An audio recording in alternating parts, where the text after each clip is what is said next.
भूत या डायन। मैं उस डरावनी रात को कभी नहीं भूल सकता जिस रात मैंने अपने सबसे अच्छे दोस्त सूरज पाटिल को खो दिया था।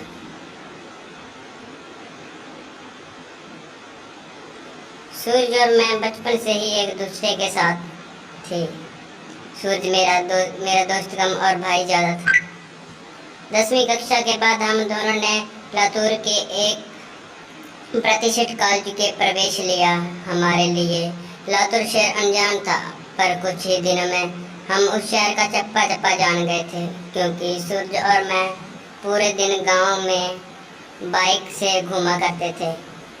हम दोनों रोज रोज उसी शहर में घूमकर बोर हो चुके थे, इसलिए एक रात हमने लॉन्ग ड्राइव पर जाने का फैसला किया।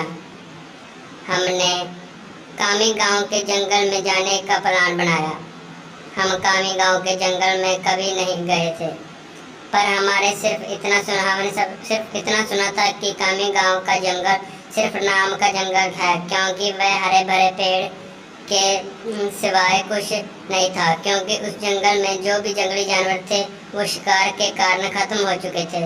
इसलिए रात में लॉन्ग ड्राइव पर जाने के लिए वह जंगल बिल्कुल सुरक्षित था, और उसी रात पूर्णमासी की रात भी थी।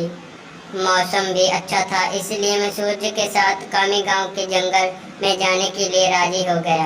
रात के 11 बजे हम कामी गांव के जंगल में दाखिल हो गए। हमने जैसे सुना था वैसे ही जंगल का रास्ता मक्खन की तरह मुलायम था। हमारी बाइक हवा में बातें करने लगी थी।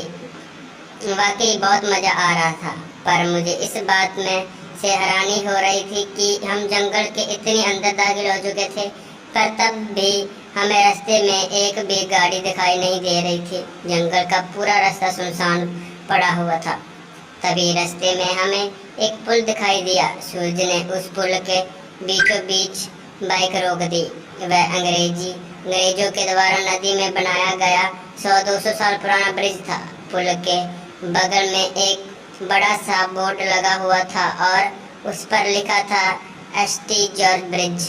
हम दोनों पुल पर गए और खड़े हो गए। पुल के नीचे से नदी बह रही थी और कोमल हवाएं चल रही थी। नदी के बहती हुई पानी में चांद दिखाई दे रहा था। इतने में दूर जंगल से भेड़ियों के रोने की आवाजें आई और पुल के ऊपर से बहने वाली हवाएं अचानक रुक गई। नदी का पानी थम सा गया और चांद एक काले बादल के पीछे गायब हो गया। तभी हमारे सर के ऊपर से एक टिटहरी भयंकर आवाज में चीखती हुई मडराने की आवाज आई।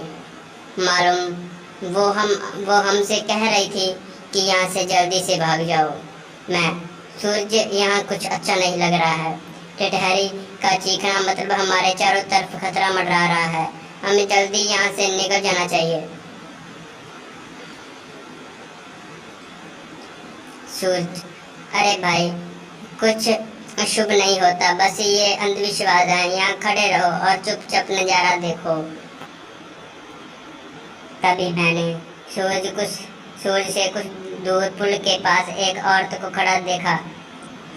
दूर से तो वो दिखने में सुंदर लग रही थी, पर वह पुल के नीचे नदी में झांक रही थी। मैं उसकी तरफ देख ही रहा था कि इतने में वो औरत पुल के ऊपर चढ़ गई। मैं सूरज, अपने पीछे देखो, वो औरत क्या कर रही है।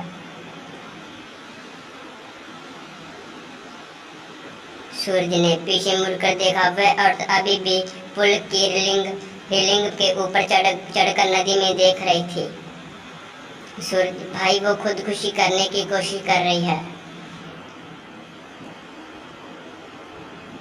सूरज ने मुंह से कहा, खुदकुशी?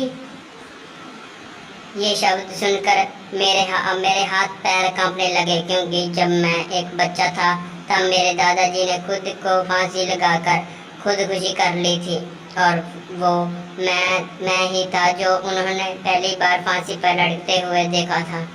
इधर सूरज उस औरत को रोकने के लिए उसकी तरफ भागा, लेकिन मैं वहीं खड़ा रहा, क्योंकि फांसी पर लटकते हुए मेरे दादाजी मेरे सामने आ रहे थे। सूरज तेजी से चिल्लाया, अरे चाची, क्या कर रही है? उतरो वहां से, गिर जाओगी। सूरज की आवाज सुनकर मैं होश में आया।